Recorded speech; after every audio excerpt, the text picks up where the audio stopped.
ವೃಂದಾವನ ಅಂತ ಬಂದಾಗ ಪ್ರತಿಯೊಂದು ಯತಿಗಳ ವೃಂದಾವನವು ಪರಮ ಪವಿತ್ರ ಅಂತಾರೆ. ಅದರಲ್ಲಿ ರಾಯರದ ಒಂದು ಮಹಾತ್ಮೆ ಹೇಳಬೇಕಾದ್ರೆ ಕೇವಲ ರಾಯರಿಲ್ಲ, ಅಲ್ಲಿ ಎಲ್ಲಾ ದೇವರ ಸಾನ್ನಿಧ್ಯ ಇದೆ, ಸಾಲಿಗ್ರಾಮಗಳಿದೆ ಅನ್ನೋವಂಥದ್ದು. ಹಾಗಾಗಿ ಅದು ತುಂಬಾ ಪರಮ ಪವಿತ್ರ ಅಂತ.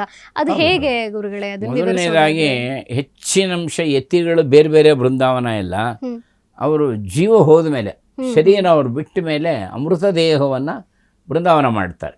ಇದು ಜನಗಳಲ್ಲಿ ಇರೋವಂಥದ್ದು. ಸಮಾಧಿ ಮಾಡೋದು ಯಾವಾಗ ಅಂದರೆ ಅವ್ರ ಜೀವ ಬಿಟ್ಟ ಮೇಲೆ ಆ ಮೃತ ಶರೀರಕ್ಕೆ ಬೃಂದಾವನ ಮಾಡ್ತಾರೆ. ರಾಘವೇಂದ್ರ ಸಶರೀರವ ಪ್ರವೇಶ ಮಾಡಿದ್ರು, ಇದು ಮೊದಲನೇದು. ಎರಡನೇದು, ಈಗಲೂ ಕೂಡ ಹಂಸನಾಮಕ ಜಪ ಮಾಡ್ತಾ ಇದ್ದಾರೆ. ಇದಂತೂ ಹೌದು, 713 ಸಾಲಿಗ್ರಾಮ ಇದೆ ಅಲ್ಲಿ.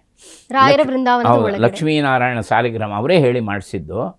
713 ಸಾಲಿಗ್ರಾಮ ಇದೆ, ಲಕ್ಷ್ಮೀನಾರಾಯಣ ಸಾಲಿಗ್ರಾಮ ಅಲ್ಲಿ. ಇದು 6 ಅಡಿಯ ಗುಹೆ, ಅಂತರ್ಗುಹೆ. ಇದು ಭೂಮಿಯಿಂದ 6 ಅಡಿ ಕೆಳಗಡೆ ಇದೆ, ಚೌಕವಾದಂಥದ್ದು. ಕೆಳಗಡೆ ಗೋಮಯದಿಂದ ಸಾರಿಸಿ ಕೃಷ್ಣಾಜಿನ ಹಾಕಿ ಅದರ ಮೇಲೆ ರಾಯರು ಪೂರ್ವಾಭಿಮುಖವಾಗಿ ಕುಳಿತಿದ್ದಾರೆ. ಗೊತ್ತಾಯ್ತಾ? ಅವರು ಆ ಜಪಮಾಲೆಯನ್ನು ಇಟ್ಕೊಂಡು ಹಂಸ ಮಂತ್ರವನ್ನು ಜಪಿಸ್ತಾ ಇದ್ದಾರೆ, ಇದು ರಾಯರು. ಮತ್ತೆ ಅವರ ಪ್ರತ್ಯಕ್ಷ ಇದ್ದಾರಲ್ಲಿ.